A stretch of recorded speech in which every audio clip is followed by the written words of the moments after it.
12th Standard History, Chapter number 12, India Transformed, Part 2nd.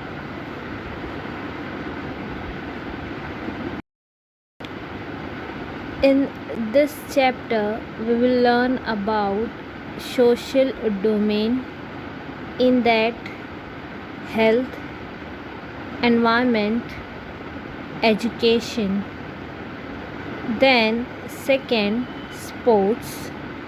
Third, cultural heritage and tourism.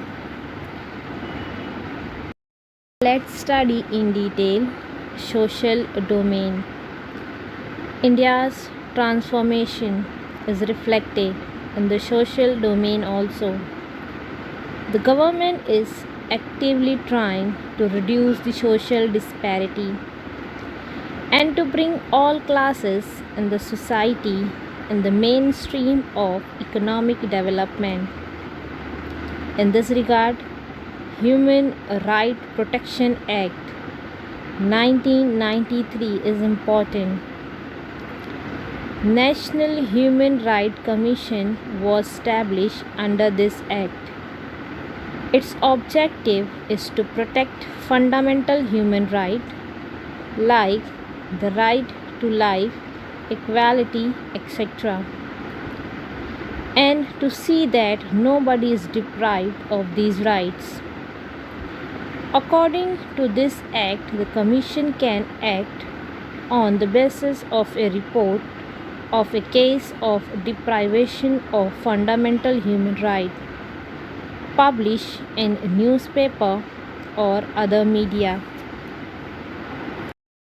A complaint can be lodged by a social activist or a social institute on behalf of the victim. In 2005, the Domestic Violence Act was passed. This act was formed to provide protection to women from domestic violence. The most important provision in this act is the right of a woman on the house where she has been residing, even if she doesn't own the house.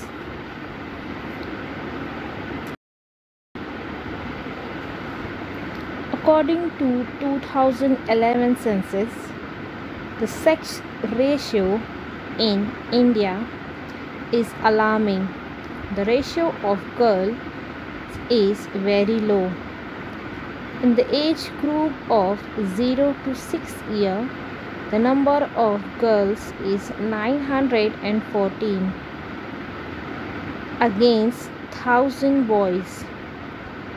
This statistics was a warning of a grim social situation, and several women organizations raised a voice expressing their concern.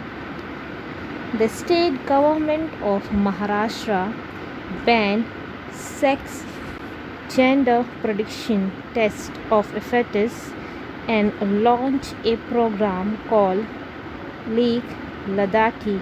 Gradually, the social loathing for the birth of a girl is diminishing because of growing awareness.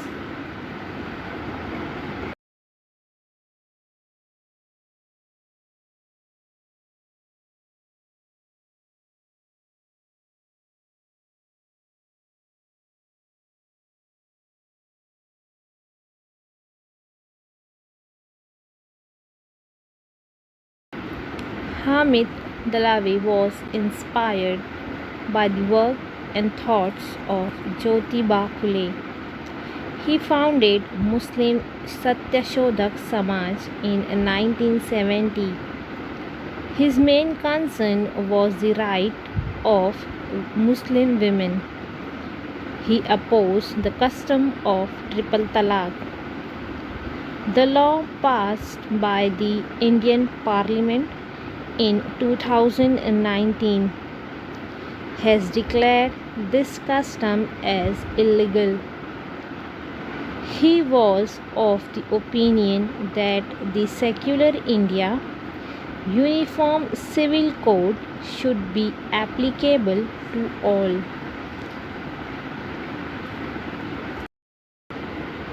Next point is related to health. In that we are going to learn about polio eradication. The transformation of India was bound to reflect in the field of health. In 1995, the Health Department of India or Indian government launched the campaign known as Pulse Polio. It was started jointly under the sponsorship of World Health Organization, WHO, UNICEF, Rotary International and Government of India. The campaign was for the eradication of polio, was run with a determination not to leave a single child under the age of 5 years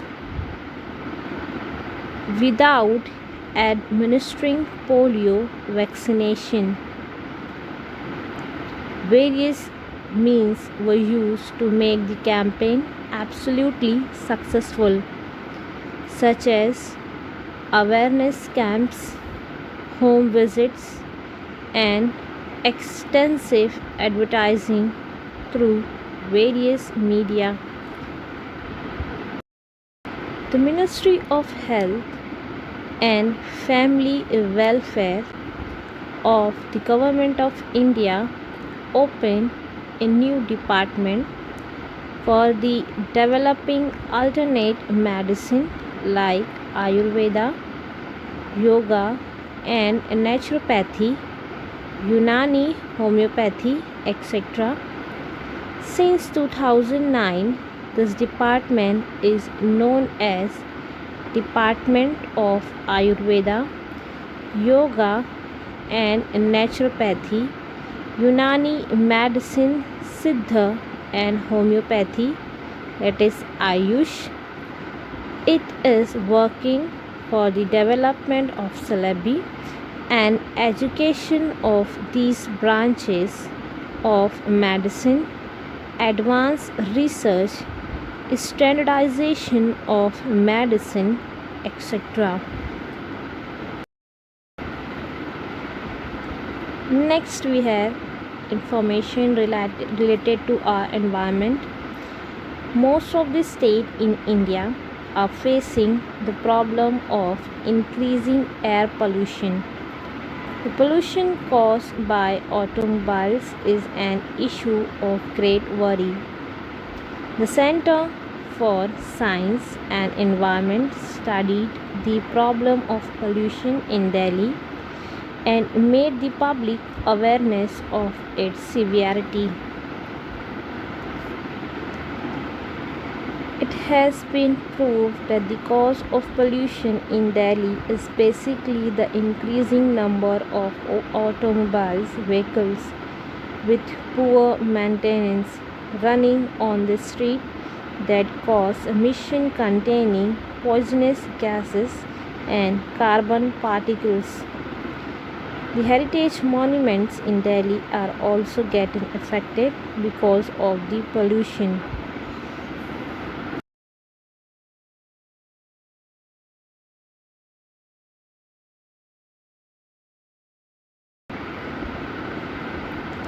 The institution recommended the use of CNG, compressed natural gas, as fuel for vehicles to overcome the pollution problem.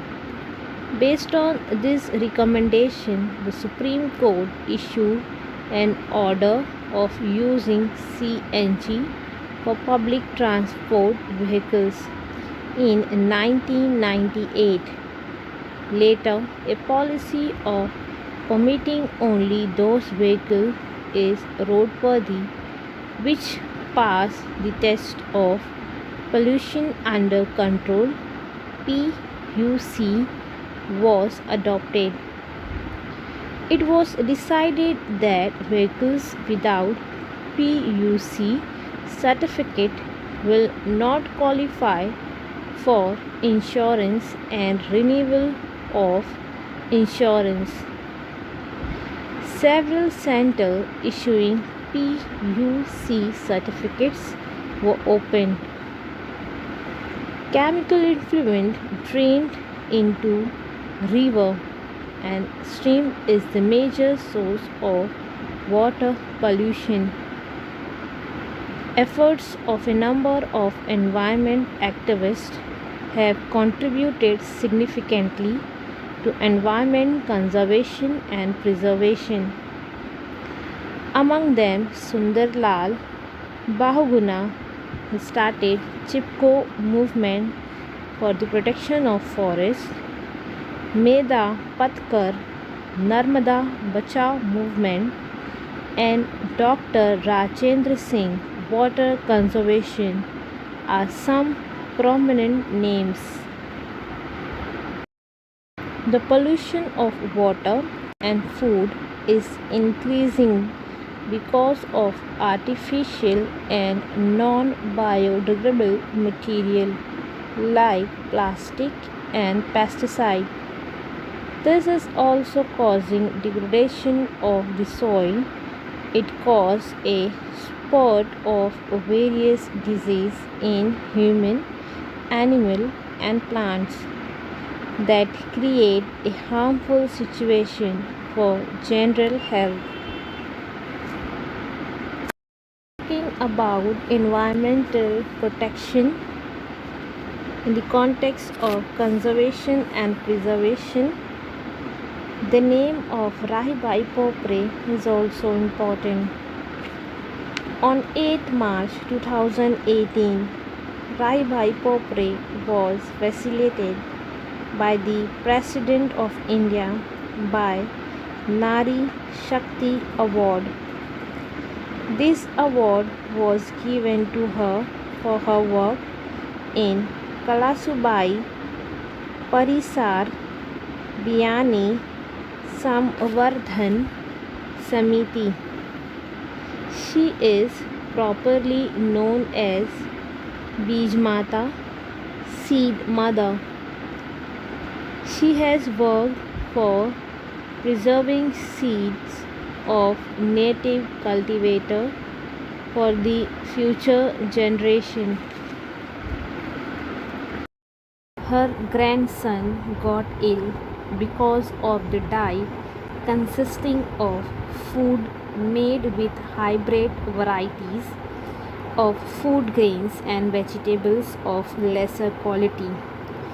She thought of native varieties of food grains to overcome the problems. She decided to grow the food grains and vegetables of native variety to meet her family's need. She began to do it and stored the seed of those land races, also known as Deshi Van. She did not confine her efforts only to her family, but through micro banking groups, Bachat Khat, she spread it to the surrounding villages. The movement started by her grew well with the partnership of Bharatiya Agro Industries Foundation. Rahibai preserved the seeds in earthen pots. When filled, she closes the pot by plastering its mouth by a mixture of soil and cow dung. This method saved the seeds from insects and ants. Before closing the pot, the seeds are covered with a layer of ash and neem leaves. Now, in her seed bank, she has a collection of more than 50 land races of food grains and 30 land races of vegetables. She is one of the 3 Indian women selected as Women of the Year 2018 by BBC among 100 women from various countries. Bahu Khaddare and his associates work for the conservation of nature through an institute called Sahyadri Nisarg Mitra. In 1999, he read about the white-breasted sea eagles as an endangered species. He began his work in Ratnagiri district to save and conserve this bird. He created public awareness about this bird by trekking the sea coast of the district. In this, he founded 62 nesting sites of the bird. While doing this, he and his associate detected some instance of smuggling of the nest of bird known as Indian swiftlets, also known as pakoli, at Bandra Island, which is located near Vengurla Rocks in the vicinity of Nivati Port in Sindhudurg district. The nets were smuggled out and sold in foreign countries. There was a need to save this bird and their nets. This association worked in that direction. As a result, Indian swiftlets were included in Schedule First as a list of wildlife offences against which is punishable of the Wildlife Protection Act 1972 were passed. This is a remarkable contribution of this association. The association also worked for the protection of very small turtle known as olive ridley turtles. The females of this species come to Vilas Beach, Ratnagiri district for nesting. Bahu and his associate plan an operation for the protection of these nests. In the first year, they were successful in protecting 50 nests. 2,734 baby turtles from those 50 nests were successfully released back into the sea. This proved to be a start of an annual event known as Turtle Festival. Hundreds of tourists come every year to watch the occasion of baby turtles returning to sea. To accommodate them, facilities for homestay were developed. The peasants were trained for the management of homestay. Thus, effort for conservation of nature resulted into development of tourism as well. The news of this development was well appreciated in Maharashtra. Now, Bahu Khaddare and his associates are working for the protection of endangered pangolin anteater.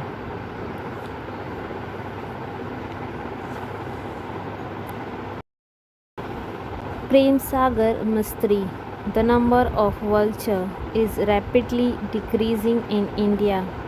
Vultures are the scavengers or the eater of death in the nature. Two species of vulture, long-billed vulture and white-black vulture, are observed in the region around Raigad. Prem Sagar Mistry and his associates are working for increasing their number and to make available safe food for them through Society for eco-endangered species conservation and protection, also known as CSCAP, a non-governmental organization. Painkiller given to animal has proved to be toxic for vulture. Besides, dearth of trees with adequate height, scarcity of food have also caused the decrease in vulture population. People working for CSCAP are gradually getting success in changing these circumstances.